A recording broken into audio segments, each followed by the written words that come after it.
Wah, ini pertanyaan berat sekali nih.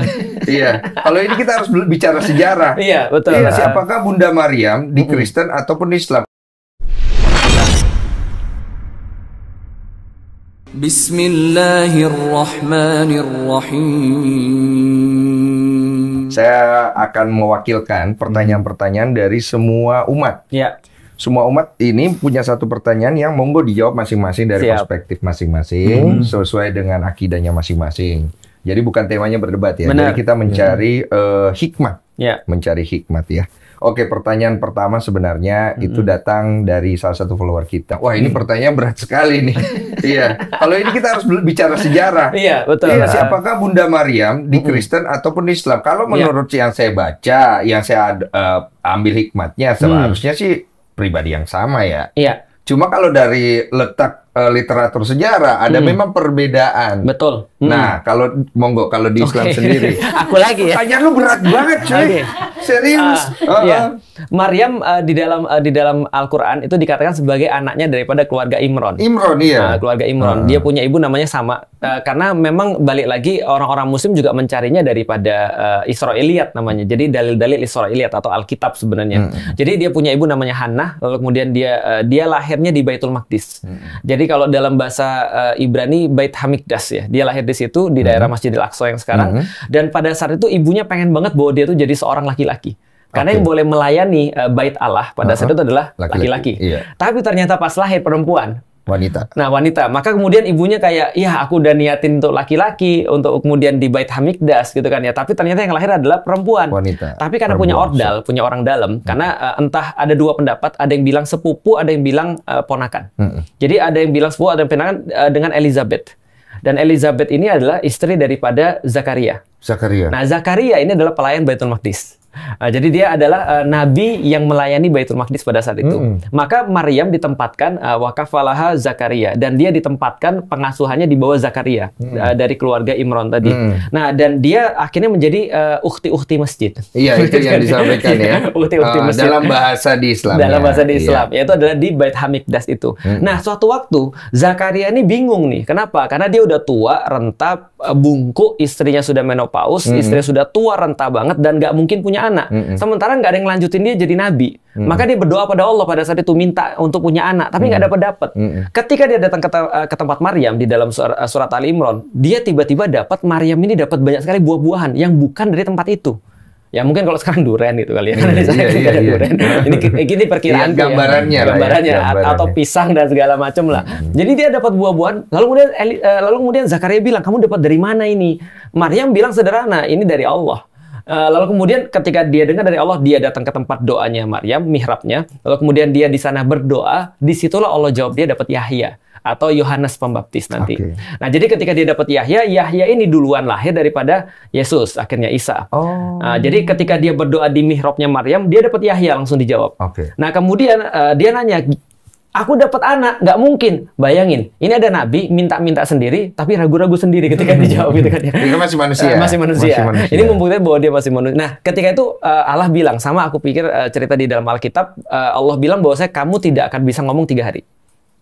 Kecuali dengan isyarat. Nah, lalu kemudian benar dia nggak bisa ngomong 3 hari. Setelah itu terus kemudian istrinya mengandung. Nah, ketika istri mengandung, diberikanlah nama Yahya atau Yohanes yang nanti akan membaptis Yesus. Nah, setelah kasus itu baru Maryam disamperin sama malaikat Jibril.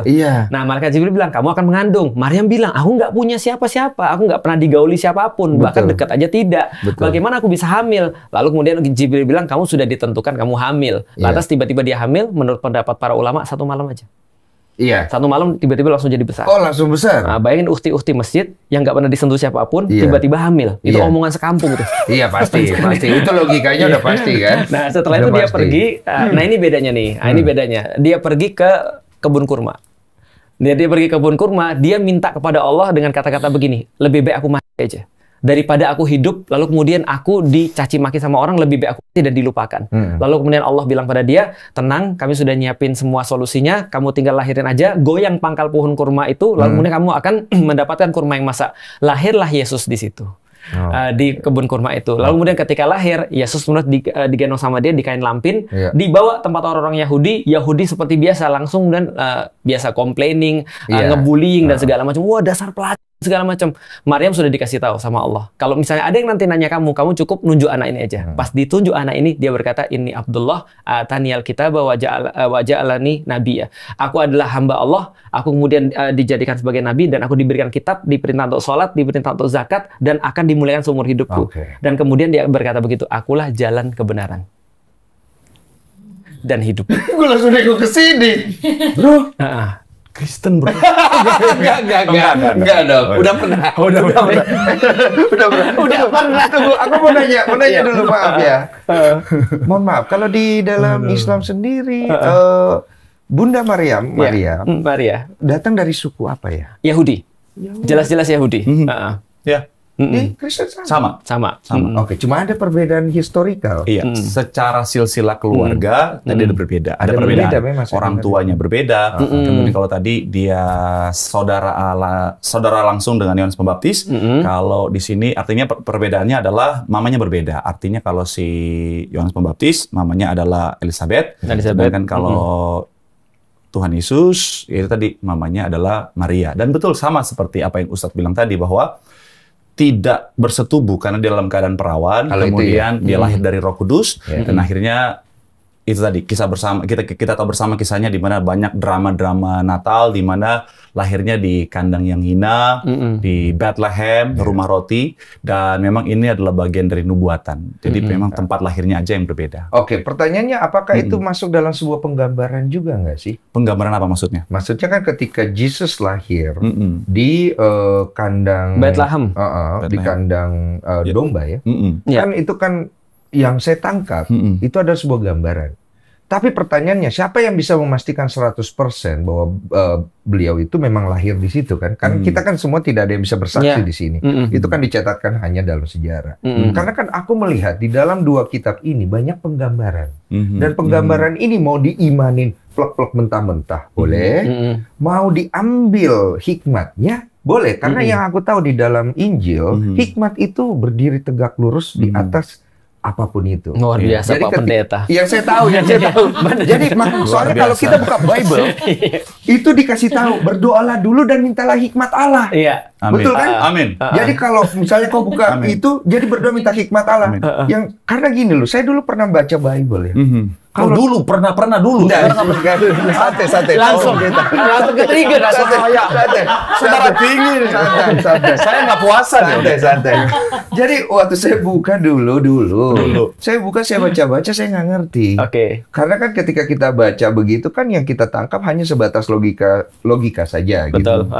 Tapi setelah saya punya perjalanan dengan spiritual saya sendiri waktu itu, saya kemudian diarahkan dengan sebuah suara di dalam hati saya membuka Bible dan saya membuka Al-Quran ya.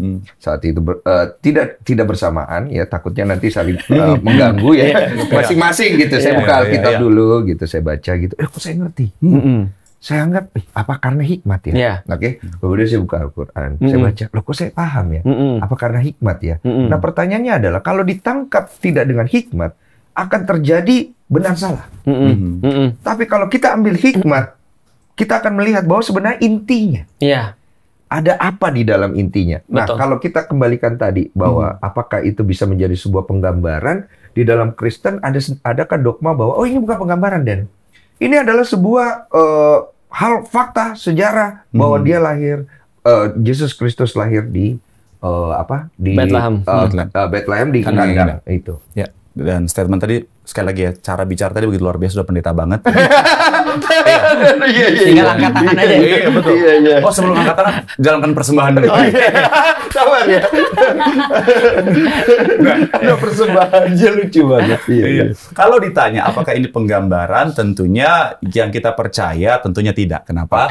Karena yang pertama, Alkitab mencatat bahwa memang ini terjadi seperti itu, literally. Artinya seperti itu di kandangnya Indah. Dan kenapa? Karena itu memang adalah nubuatan. Jadi memang jauh sebelum Tuhan Yesus itu dilahirkan, nabi-nabi sebelumnya sudah menubuatkan tentang kelahiran Tuhan Yesus dan akan dilahirkan di kandang yang indah dan di Bethlehem sesuai dengan nubuatan. Karena memang secara nubuatan memang Mesias akan lahir di sana.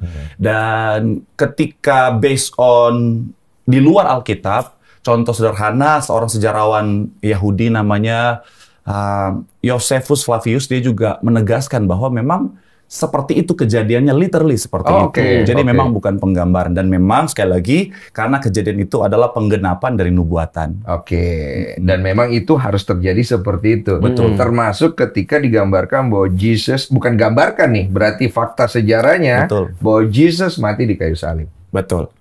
Karena memang sekali lagi akhirnya itulah yang menjadi kenapa orang Yahudi pada masa itu tidak menerima Yesus sebagai Mesias. Kenapa? Karena perspektif mereka tentang Mesias adalah raja dan raja secara politik, secara dunia.